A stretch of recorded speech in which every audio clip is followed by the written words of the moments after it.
My name is Michelle Lamont McIntyre. I'm the Community Services Librarian here at the library. And on behalf of the staff and trustees, I'd like to welcome you to this evening's program, which is Great Fires of the American Revolution with Mr. John Horrigan. Before I introduce Mr. Horrigan, I just have a few announcements to make. I'd like to thank the Friends of the Framingham Library for supporting this program in part and for all of their support throughout the year in terms of supporting our programming, resources, museum passes, DVDs, etc. We are really in need of the community's help from this point forward. The library is really hurting for funding to be able to continue to provide the kinds of services, programs, and things that the community has come to expect. So the way that you can best support the library is by supporting the Friends of the Framingham Library, either by joining it, which is a very nominal really fee to join, but it goes a long way towards supporting the Friends. You can do any of their fundraisers that we have a couple going on right now. One is with TD Bank North, and the other is with Shaw's Supermarkets. And also by attending and purchasing books at their book sale, which happen 10 months out of the year, and we have an ongoing book sale room that is directly across from the circulation desk. And all of those proceeds go back to the library. And with funding being cut from the state down to the town level, we're going to look to the community to support us even more as we go through the next couple of years. I'd also like to thank Trader Joe's in Framingham for providing refreshments for tonight's program and for their ongoing generosity they've been actively providing refreshments for at least a couple of programs a month, and that really helps us to stretch our program dollars. And so if you're ever in the store, please go up to the captain's desk and thank them for their generosity and their support of your public library. We also have a great number of programs coming up. Next Wednesday, up-and-coming author Emily Arsenault will be here to talk about her new novel, The Broken Tea Glass, and Borders will be on hand to sell copies of her book at a 20% discount. On Friday, March 5th, we will screen Bright Star for our Friday night film. And on Saturday, we are really excited about a program that we're offering a week from this Saturday, March 6th. It's our first ever day of lifelong learning, and the program will be, it's called Day of Discovery, Exploring 1910. And we'll have lectures in the morning on art history and history of the time. We have a donated luncheon from Somerville at Farm Pond and a traveling musician. And then in the afternoon, it'll conclude with a performance of hot jazz by a duo called John Clark and Henry Finns Francis. So we're hoping that you can join us for that. That's a sign-up event. If you are interested in signing up, or if you know people who are, there are flyers at the back of the room, and I can help you sign up at the end of the program if you're interested. And now it gives me great pleasure to introduce our speaker this evening, Mr. John Horrigan. John, when I was looking at his website today, I realized is truly a Renaissance man. He is a folklorist, a project manager, a paranormal expert, a professional announcer, and a reenactor, as well as being very interested in meteorology, and recently, within the last couple of years, did a program on that. Tonight, he's here to speak about Great Fires of the American Revolution. Please join me in welcoming Mr. John Horrigan.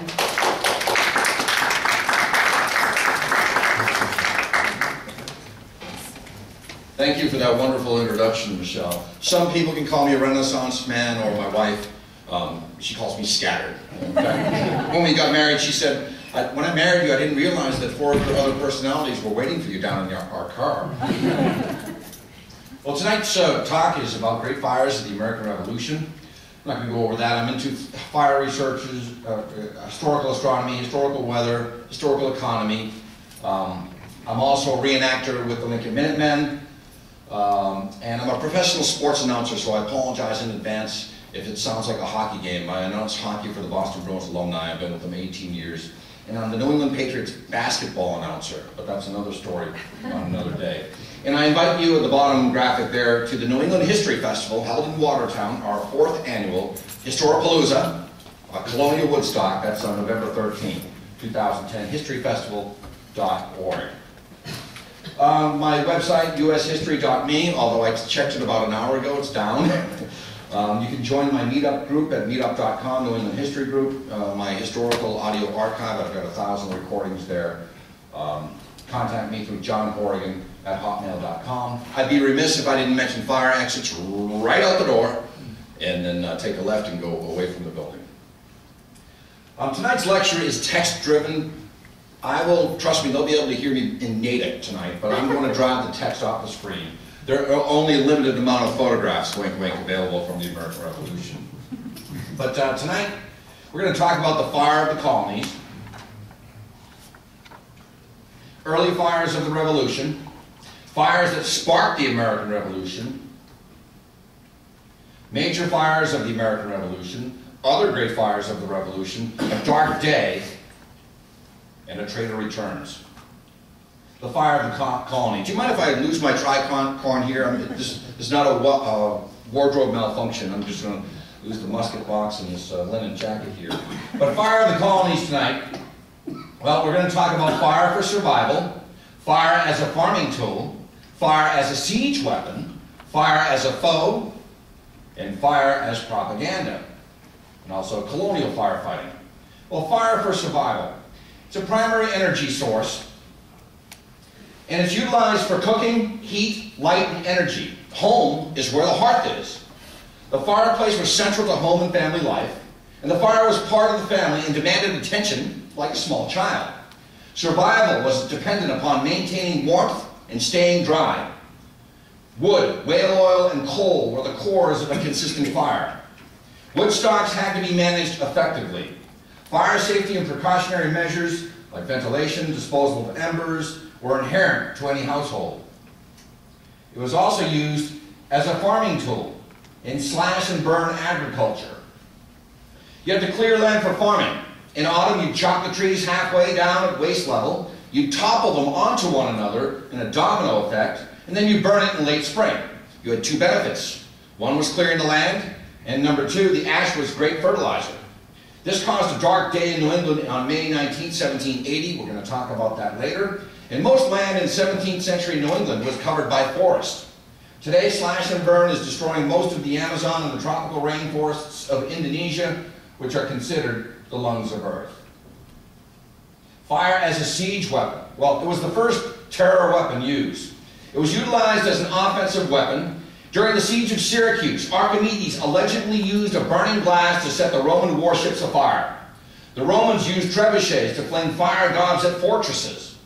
Invading armies would burn villages to the ground. Fire rafts were used in the War of 1812 and in the Revolutionary War. And Allies used incendiary bombs on Japan and Germany, or as a defensive measure. Washington and Alexander the Great used dummy campfires to conceal their nighttime maneuvers. Moscow was set ablaze by its residents to foil Napoleon, and you're going to see that coming up in our talk here. And then the Iraqi Republican Guard, of course, set their oil wells afire. What about fire as a foe, whether it's accidental or natural? Lightning. Lightning is still the major cause of forest fires. Also carelessness in discarding cigarettes, unattended campfires, wafting sparks, and electrical fires caused by electrical heaters and old wiring. That's my Smokey the Bear talk for you tonight. Also, instantaneous ignition. Jamestown, John Smith, in 1608. Ironically, smoking was only permitted indoors. And that's because wind rather than carelessness was the culprit of most early American fires. Aside from disease, the biggest killer in a village was a floating ember that was fanned to flame. A village could be reduced to ash with one errant spark. A thatched roof on a wooden house was a fuse waiting to be lit. Of course, when you talk about building codes and zoning laws, there was a lack of regulation. There was an absence of building codes, and consequently structures were built with flammable components like straw and dried wood. There were no zoning laws, and therefore houses and buildings, especially in cities, could be built almost on top of one another. And regulations would only be instituted after a terrible fire had taken place.